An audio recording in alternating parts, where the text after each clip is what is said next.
Hello, hi, I'm Mzansi, and welcome back to the Health for Mzansi podcast, episode 106, proudly brought to you by Health for Mzansi.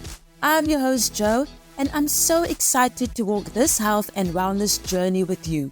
Remember, nothing is off limits.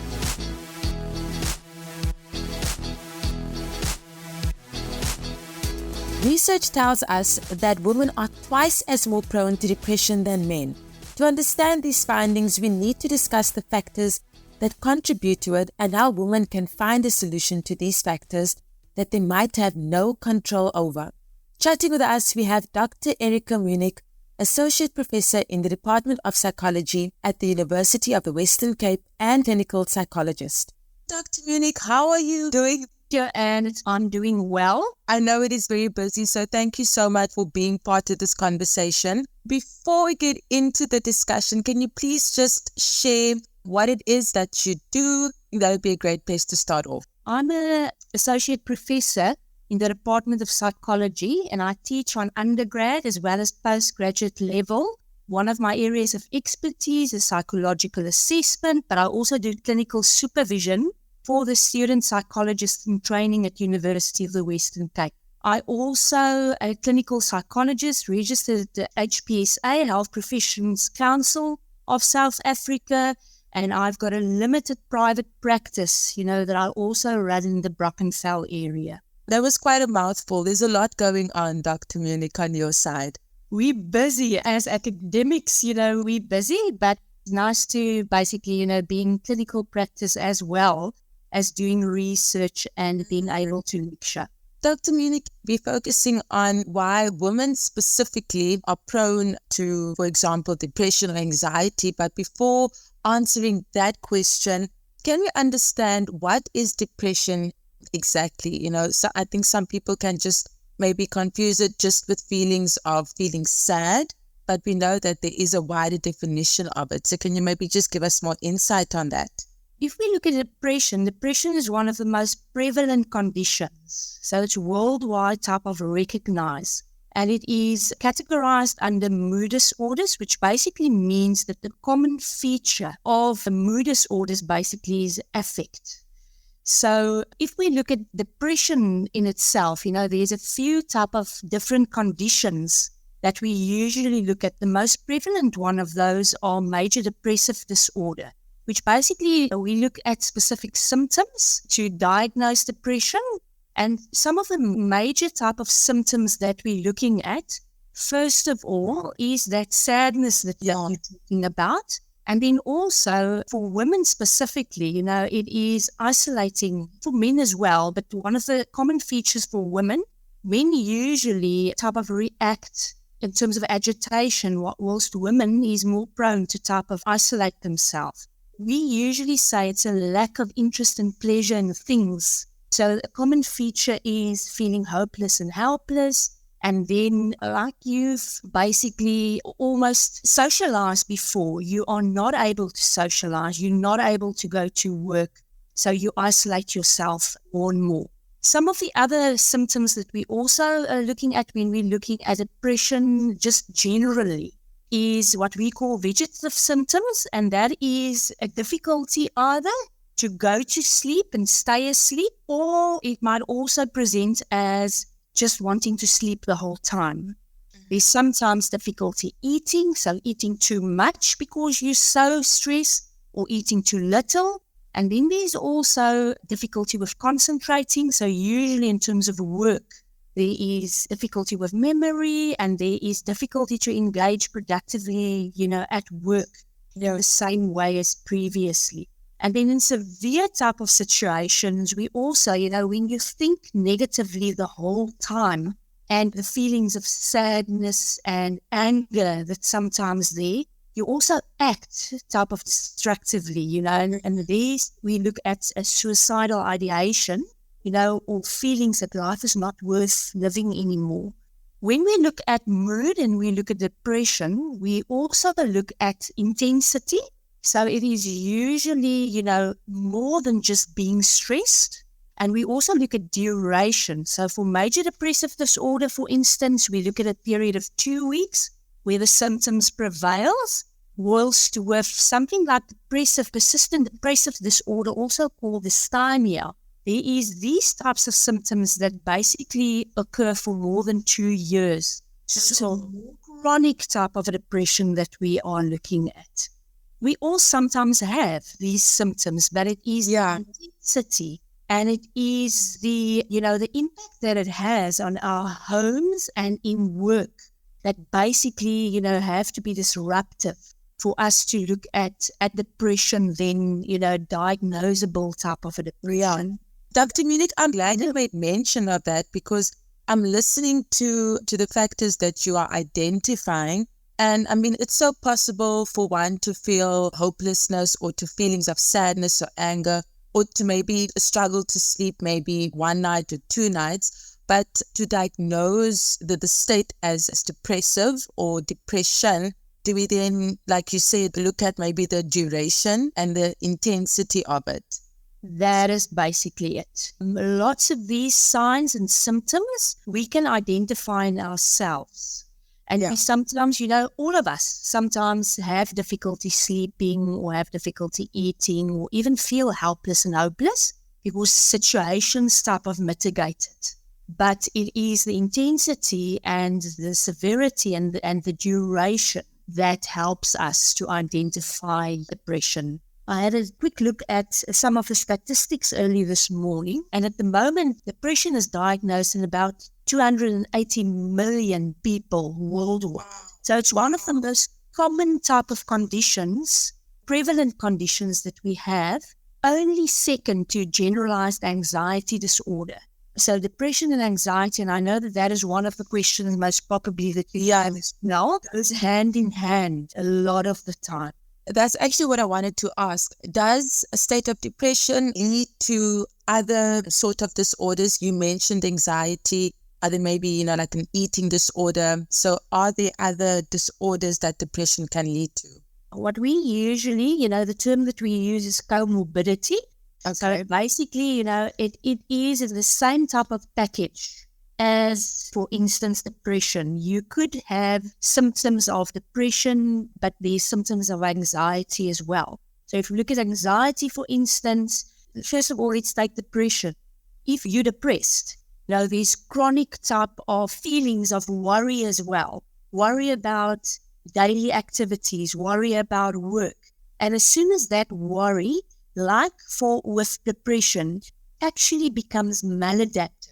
So if you can't cope with it at all, then anxiety and depression basically are both there, are diagnosable together or comorbid.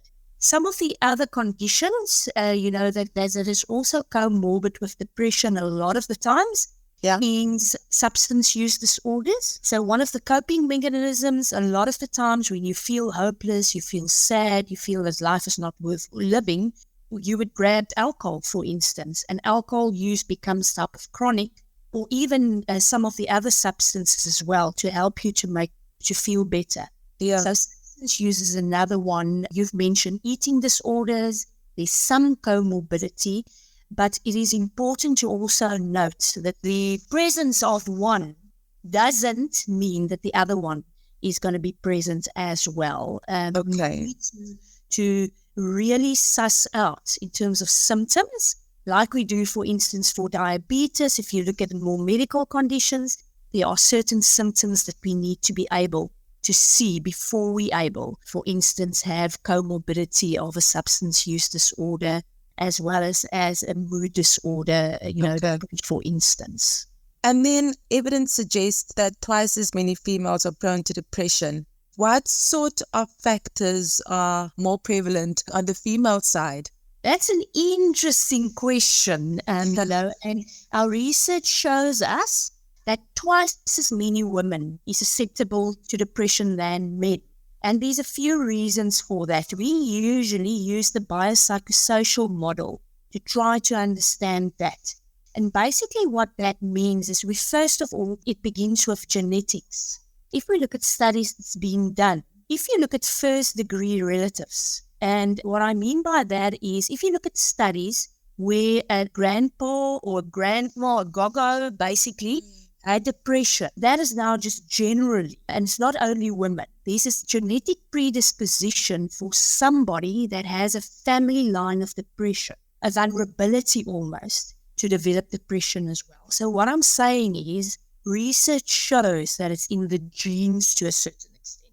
Yeah. So that's the first thing that's important to understand. Then we also know in terms of the women's genetic type of makeup, hormonal influences play a big role as well. So as women, there are huge type of hormonal changes that we have lifelong.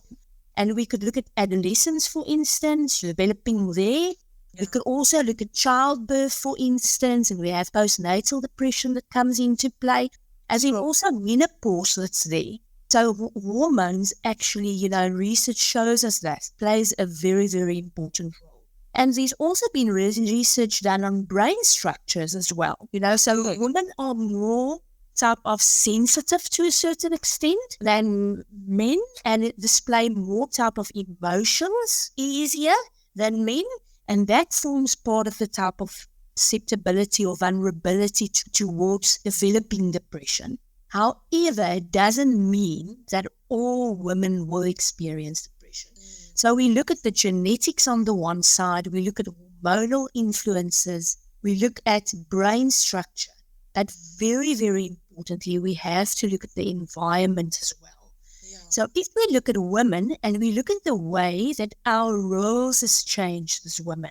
So many, many moons ago, women didn't join workforce. They were at home. They were primary type of caregivers for children. And that was their predominant type of traditional roles. Now, women, for quite a long time now, women has joined the workforce, which means that we have different caps that we put on. We have to be active in our role and in our careers, but we also predominantly, and that has shifted a little bit, but predominantly we assume the roles as primary caregivers as well. Yeah. So environmentally, with all of these type of caps that we put on and the way that the world has changed as well, a lot of responsibilities placed on women in terms of roles. And then if we look at community-wise as well, if we look at South African context, for instance, there's trauma that's happening. There's major life changes that's happening as well. And all of that, if you throw it into one pot, basically, in terms of vulnerability, we are more inclined then to present with depressive features or to live with depression. Thank you so much for highlighting that, Dr. Munnik. It just seems that it's almost not the woman's fault if you're looking at what you mentioned, the hormonal and certain brain structures. It's almost not the woman's fault that they are then prone to depression. But how can we normalize this? Is it a matter of sharing information regarding this? Definitely, information sharing is one of the very, very important type of aspects. Knowledge basically helps you to understand what's going on. For me, if I try to explain it usually, awareness is the most important thing. If you're able to begin to recognize in yourself, these are the types of symptoms, that I need to be on the lookout for, and that I also need to look at intensity and duration. I need to understand, like I've just, tried to highlight, that it's a combination of, so it's not my fault, it is a combination of genetics and environmental factors, that comes into play when you look at mood and mood disorders and when you look at depression specifically. So if I'm aware that certain things happens in my life and there's a change in my thoughts, so things like, I will never be able to cope with this. It is always going to be like this. I am in a deep type of a pit that I am unable to get out of. And that basically links to emotions. I'm feeling mad, sad, and bad. And that links to behaviors that I display. So I don't want to get out of bed. I withdraw myself from friends and families. I think that I can't speak to anybody, so behavior changes as well. If I'm able to begin to see that those thoughts, feelings, and actions goes together, And I begin to understand that it is very intense at the moment, and it impacts the way that I socialize at home or do things at home and even at work. If I'm aware of that, I can begin to do something about it, or I can begin to engage in the types of thoughts that I have or the types of feelings that I had. I can understand that. So the most important thing, Joanne, is first of all awareness, and then what am I doing about this? Well, I need to reach out. I need to tell, even though it's very difficult, family members how I feel. If they don't understand, if I've got a religious affiliation, speak to my priest about it. I need to speak to my friends about it. If that doesn't work, I need to consult with somebody that will understand. And in the South African context, we have people, in the form of South African Depression and Anxiety Group, SADAG. Yes, SADAG, yeah. Very, very prominent, in the South African context. So it's just a phone call away, or even any type of a professional. So it depends on the intensity of what you're feeling. If there is a risk involved, reach out, try to speak to somebody, try to speak to a professional to help you. Pick up the phone to just get that sense of support. For you yourself, if you begin to see the symptoms, there are specific things that you can do that make you feel better. We know exercise, and not all of us, are able to or love exercising, but we know exercise helps to reduce stress. Yeah. We know that engaging with things that you like, for instance, music, is calming for certain people. We know that doing something, for instance, for me, if I feel stressed, packing and unpacking cupboards to just feel a sense of order, to calm down, which conducive way helps for you. Try to break up huge tasks into smaller little tasks, because that would give you the type of support, or feeling of accomplishment that you need. Just getting out of bed is already a huge accomplishment when you feel depressed. So that are just, thinking about things. Watching TV would help for some people, listening to music, engaging in things that you like. Something like and I know water restrictions are there, but just taking a nice shower, and visualizing something that you like might just begin to help you to change your catastrophic type of thought pattern. Yeah. Thank you for joining this week's episode of the Health for Mzansi podcast. For more on our mental health and women chat, check out healthformzansi.co.za. Now remember, if you are in a medical jam or just curious about some health and wellness trends, you can send an email to hello@healthformzansi.co.za or send a message to 076 132 0454. Yeah, we don't blue tick.